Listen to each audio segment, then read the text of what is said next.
Mga panaghoy. Unang kabanata. Napakalungkot na sa Jerusalem na dati ay puno ng mga tao. Ang kilalang-kilala noon sa buong mundo, ngayon tulad ng isang biyuda. Kung dati ay reyna siya ng lahat ng lungsod, ngayon isang alipin ang kanyang katulad. Buong pait siyang umiiyak magtamad. Mga luha niya ay dumadaloy sa kanyang mga pisngi. Walang dumamay sa kanya, isa man sa kanyang mga minamahal. Pinagtaksilan siya ng lahat ng kaibigan niya na ngayon kanyang kaaway. Lubhang pinaghirapan ng Huda at ang mga mamamayan niya ay tinihag.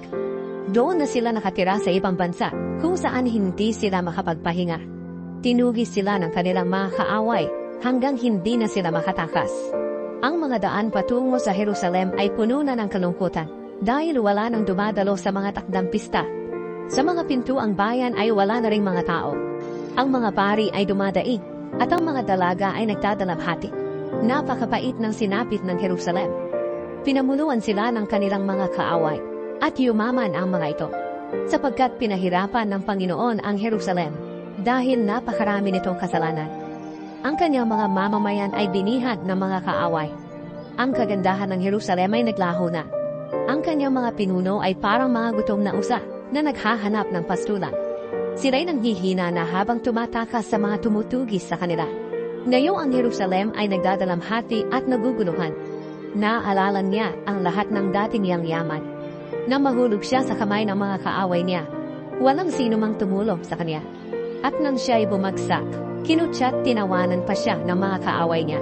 Napakalaki ng kasalanan ng Jerusalem, kaya naging marumi siya. Ang lahat ng pumupuri noon sa kanya, ngayon hinahamak na siya. Dahil nakita nila ang kanyang kahihiyan. Sa hiya ay napadain siya at tumalikod. Nahayag sa lahat ang kanyang karumihan, at hindi niya inalala ang kanyang kasasapitan.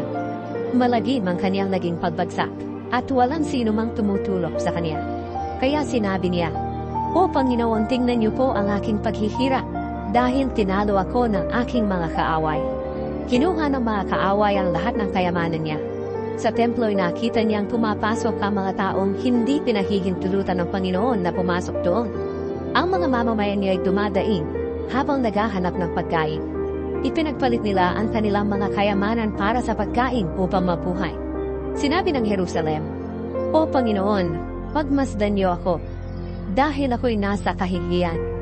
Sinabi rin niya sa mga dumaraan, "Baliwala lang ba ito sa inyo?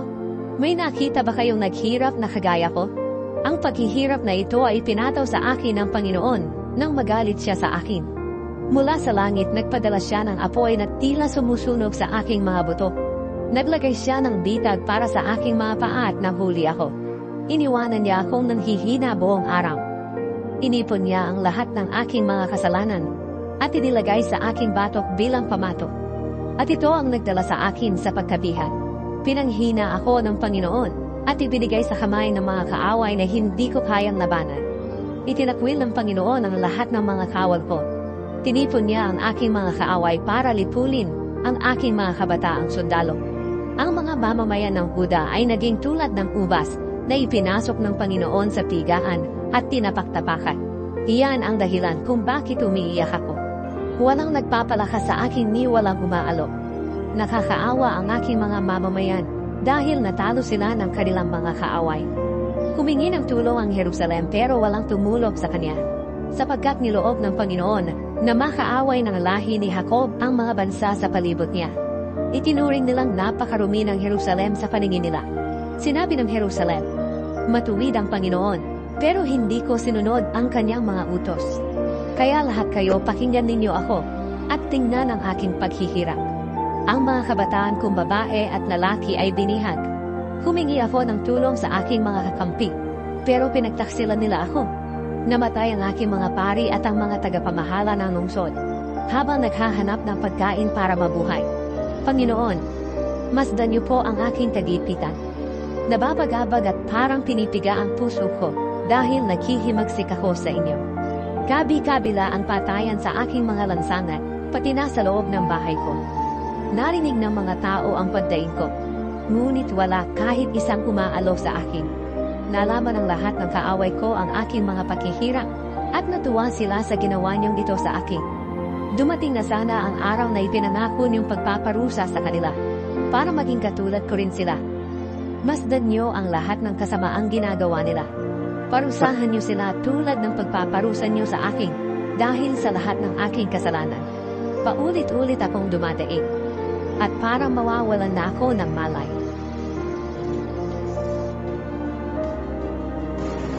Ikalawang kabanata. Sa galit ng Panginoon, kinakpan niya ng makapal na ulap ang Jerusalem.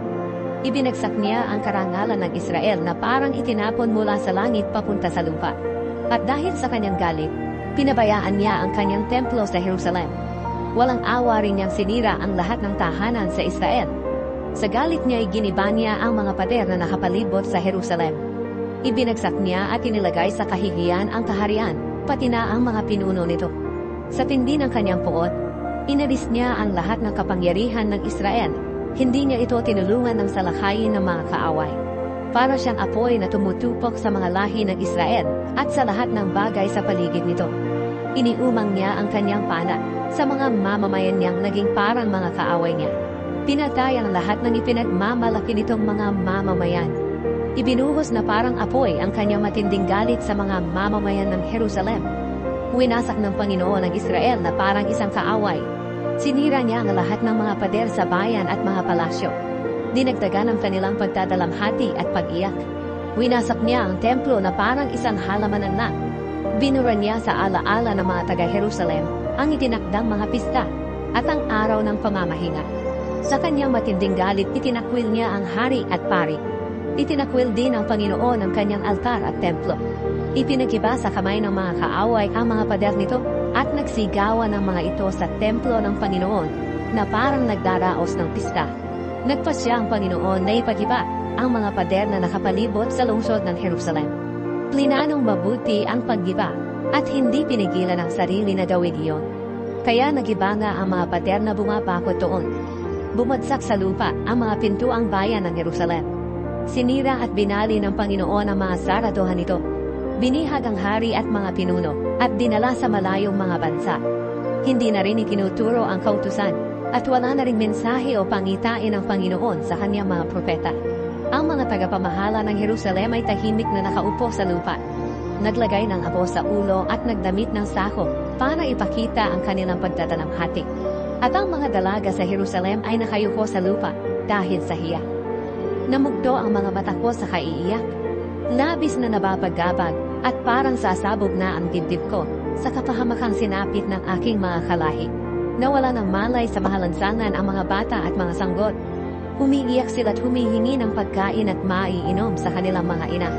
Nawalan sila ng malay tulad ng mga sugatang sundalo sa mahalansangan ng lungsod hanggang sa unti-unting mamatay sa kanlungan ng kanilang ina. O Jerusalem, ano pa bang masasabi ko sa iyo? Saan pa ba kita maihahambing? Kasinlalin ng dagat ang sugat mo. Paano kita maaalib? Sino ang makapagpapagaling sa iyo? Ang pangitaing nakita ng iyong mga propeta ay hindi totoo. Walang kabuluhan at mapanlin lang. Ang mga kasalanan mo'y hindi nila inihayag sa iyo upang hindi kayo mapihag.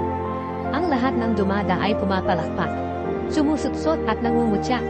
Sinasabi nila, ito ba ang lungsod na sinasabing pinakamaganda at kagalakan ng buong mundo? Kinukutya ka ng lahat ng kaaway mo. Sumusutsot at pinangangalit ang mga ngipin nila at sinabi, tuluyan na nating nawasak ang Jerusalem. Ito na ang araw na ating pinakahihintay. At ngayon nga'y nakita na natin ito. Ginawa ng Panginoon ang kanyang plano. Tinupad niya ang sinabi niya noon.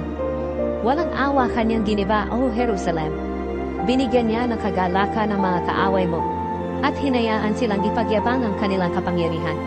Mga taga-Jerusalem, tumawag kayo sa Panginoon. Umiyak kayo araw at gabi at paagusin ang inyong mga luha na parang ilog. Huwag kayong tumigil sa pag-iyak. Bumangon kayo sa gabi at humingi ng tulong sa Panginoon. Ibuhos ninyo sa Kanya ang laman ng inyong mga puso na para kayong nagbubuhos ng tubig. Itaas ninyo ang inyong mga kamay sa pananalangin para sa inyong mga anak na nawawala ng malay sa mga lansangan dahil sa gutom. Masdan niyo po kami, Panginoon. Isipin niyo kung sino ang pinaparusahan niyo ng ganito.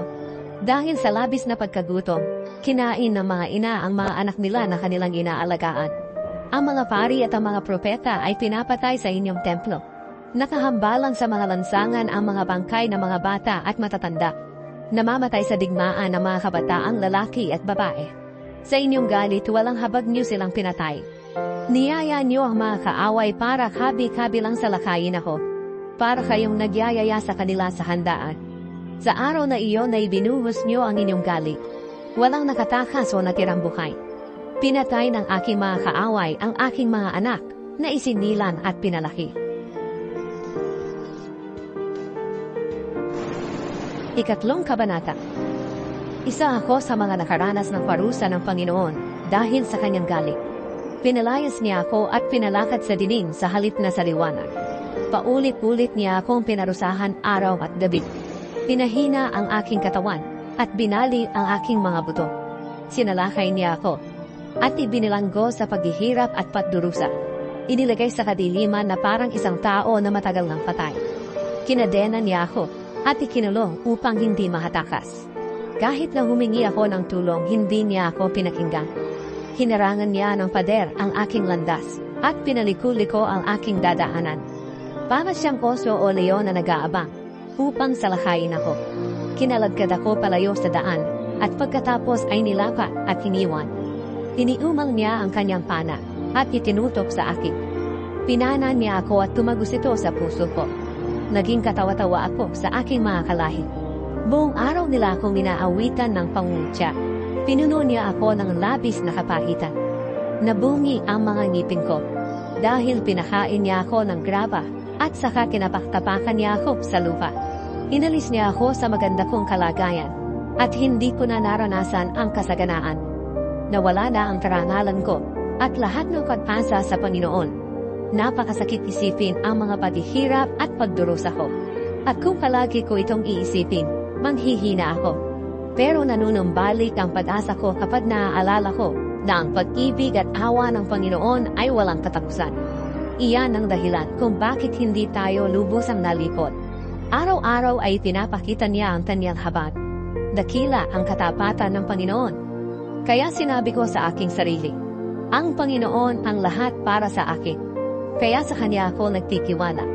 Mabuti ang Panginoon sa mga nagtitiwala at umaasa sa Kanya.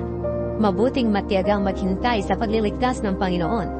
Mabuti para sa isang tao na kahit bata pa ay matuto ng sumunod. Kapag tinuturuan tayo ng Panginoon, tumahimik tayo at pag-isipan itong mabuti. Magpakumbaba tayo sa harap ng Panginoon at huwag mawalan ng pag-asa. Kapag sinampal ka sa isang pisngi, ibigay mo pa ang kabila.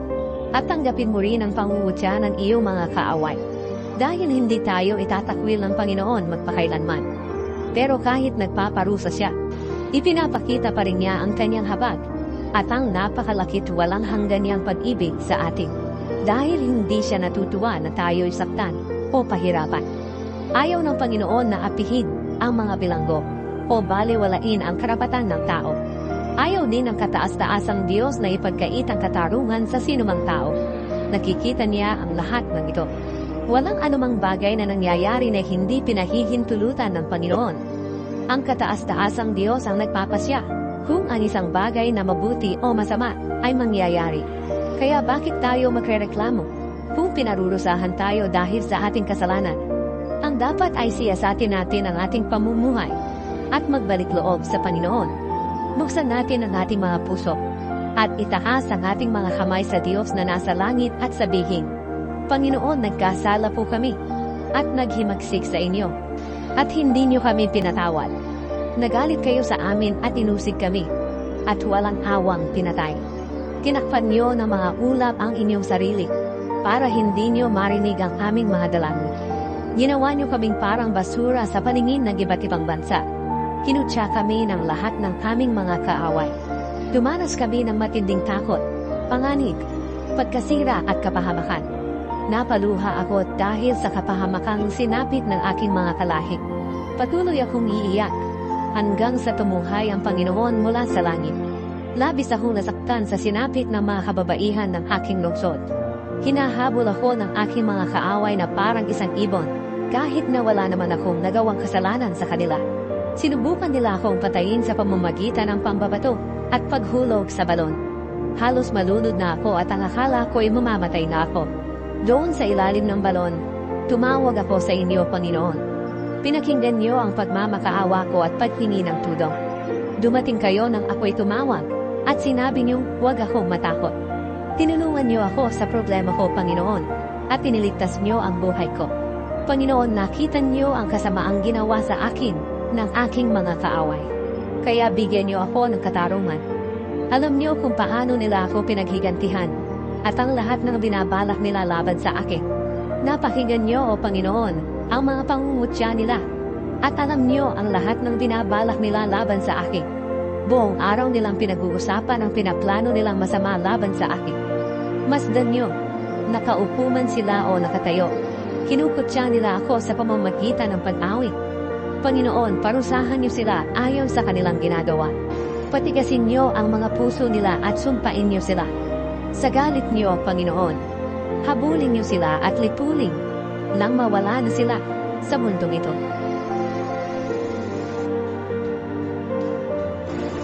Ika-4 na kabanata. Ang mga mamamayan ng Jerusalem ay tulad ng kumupas na ginto o ng mamahaling bato na nagkalat sa lansangan. Kung katulad sila ng tunay na ginto noon, ngayon na may itinuturing na parang mga palayok na gawa sa putik. Kahit na ang mga asong gubat ay pinasususo ang kanilang mga tuta, pero ang mga mamamayan ko'y naging malupit sa kanilang mga anak, gaya ng malalaking ibon sa disyerto. Dumidikit na sa ngalangala ng mga sanggol ang mga dila nila dahil sa uhaw. Humihingi ng pagkain ng mga bata, pero walang nagbibigay sa kanila. Ang mga taong dati ay kumakain ng masasarap, ngayon namamatay na sa gutom sa mga lansangan. Ang mga dating lumaking mayaman, ngayon naghahalungkat na makakain sa mga basurahan. Ang parusa sa aking mga kababayan ay higit pa sa parusa sa mga taga-Sodom, na biglang winasak ng Diyos at niwalang tumulong. Ang mga pinuno ng Jerusalem, nooy manulusog at malalakas ang katawan. Nakakasilaw ang kanilang kaputian gaya ng niebe o gatas, at mamula-mula ang kutis tulad ng mga mamahaling bato. Pero ngayon hindi na sila makilala, at mas maitim pa kaysa sa uling. Mga butot balat na lamang sila, at parang kahoy na natuyo. Di hamak na mas mabuti pa ang mga namatay sa digmaan, kaysa sa mga namatay sa gutom, na unti-unting namatay, dahil sa walang makain. At dahil sa kapahamakang ito na nangyari sa aking mga kababayan, ang mga mapagmahal na ina ay napilitang iluto ang sarili nilang mga anak para kainin, dahil sa labis na gutom. Ibinuhos ng Panginoon ang matindi niyang puot sa Jerusalem. Sinunog niya ito pati na ang pundasyon nito. Hindi makapaniwala ang mga hari sa buong mundo, pati na ang kanilang mga nasasakupan, na mapapasok ng mga kaaway ang mga pintuan ng Jerusalem. Pero nangyari ito dahil sa kasalanan ng mga propeta at mga pari nito na pumatay ng mga taong walang kasalanan. Sila ngayon ay nangangapa sa mga lansangan na parang mga bulan. Puno ng dugo ang kanilang mga damit, kaya walang sino mang nagtangkang humipo sa kanila. Pinagsisigawan sila ng mga tao, "Lumayo kayo! Marumi kayo! Huwag niyo kaming hipuin!" Kaya lumayo sila't nagpalaboy-laboy sa ibang mga bansa, pero walang tumanggap sa kanila. Ang Panginoon ang siyang nagpangalat sa kanila, at hindi na niya sila pinapansin. Hindi na iginagalang ang mga pari at ang mga tagapamahala. Lumalabo na ang aming paningin sa kahihintay ng tulong ng aming mga kakamping bansa, pero hindi sila tumulong sa amin. Sa mga tore namin ay nagbantay kami at naghintay sa pagdating ng mga bansang ito, na hindi rin makapagliligtas sa amin. Binabantayan ng mga kaaway ang mga kilos namin. Hindi na kami makalabas sa mga lansangan. Bilang na ang mga araw namin. Malapit na ang aming katapusan. Ang mga kaaway na tumutugis sa amin ay mas mabilis pa kaysa sa agila. Tinutugis kami sa mga bundok, at inaabangan kami sa disyerto para sa lakayin. Nahuli nila ang aming hari, na hinirang ng Panginoon. Ang inaasahan naming mga ngalaga sa amin mula sa mga kaaway naming bansa. Magalak kayo ngayon mga angkan ni Edom na nakatira sa lupain ng Uz, dahil kayo man ay paiinumin din sa tasa ng parusa ng Panginoon. Malalasing din kayo at malalagay sa kahihiyan. Mga taga-Jerusalem, matatapos na ang parusa ninyo. Hindi magtatagal ay pauuwiin na kayo ng Panginoon mula sa lugar na ito na pinagdalhan sa inyo ng bihakin kayo. Pero kayong mga taga-Edom, parurusahan kayo ng Panginoon dahil sa inyong mga kasalanan. at ibubunyag niya ang inyong kasamaan. Ika-5 kabanata. Panginoon, alalahanin niyo po ang nangyari sa amin. Masdan niyo ang dinanas namin kahihiyan. Kinuha ng mga dayuhan ang mga lupa't bahay namin. Naulila kami sa ama. Kaya nabiyuda ang aming mga ina. Kinakailangang bayaran pa namin ang tubig na aming iniinom at ang kahoy na aming ipinanggagatong. Pinagtatrabaho kaming para mga hayop at hindi man lang pinagpapahinga. Nagpasahop kami sa mga taga-Ehipto at Assyria para magkaroon ng pagkain. Ang mga ninuno naming patay na ang nagkasala. Pero kami ngayon ang nagdurusa dahil sa kanilang kasalanan. Napailalim kami sa mga alipin at walang makapagligtas sa amin mula sa kanilang mga kamay. Sa paghahanap namin ng pagkain, nanganib ang aming mga buhay sa mga armadong tao sa disyerto. Nilalagnat kami dahil sa matinding gutom. At ang aming katawan ay kasing init ng pugon. Pinagsamantalahan ang mga asawa namin sa Jerusalem at ang mga anak naming babae sa mga bayan ng Puda. Ibinitin sa pamamagitan ng pagtali sa kamay ang aming mga tagapamahala at hindi iginalang ang aming matatanda. Ang aming mga kabataang lalaki ay parang aliping sa pilitang pinagtrabaho sa mga gilingan. At ang mga batang lalaki ay nagkandasuray-suray sa pagpasan ng mabibigat na kahoy. Ang matatanda ay hindi na umuupo sa mga pintuan ng lungsod para magbigay ng payo. At ang mga kabataang lalaki ay hindi na tumutugtog ng musika. Wala na kaming gagalakan. Sa halip na magsayaw, nagdadalamhati kami. Wala na rin kaming karangalan. Nakakaawa kami dahil kami ay nagkasala. Dahil dito nasasaktan ang aming damdamin at nagdidilim ang aming paningin.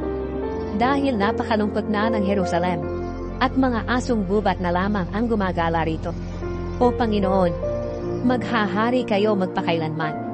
Ang inyong paghahari ay magpapatuloy sa lahat ng salinlahi. Bakit palagi niyo kaming kinakalimutan? Bakit kay tagal niyo kaming pinabayaan? Ibalik niyo kami sa inyo at kami ay babalik. Ibalik niyo kami sa dati naming kalagayan. Talaga bang sobra na ang galit niyo sa amin? Kaya itinakwil niyo na kami?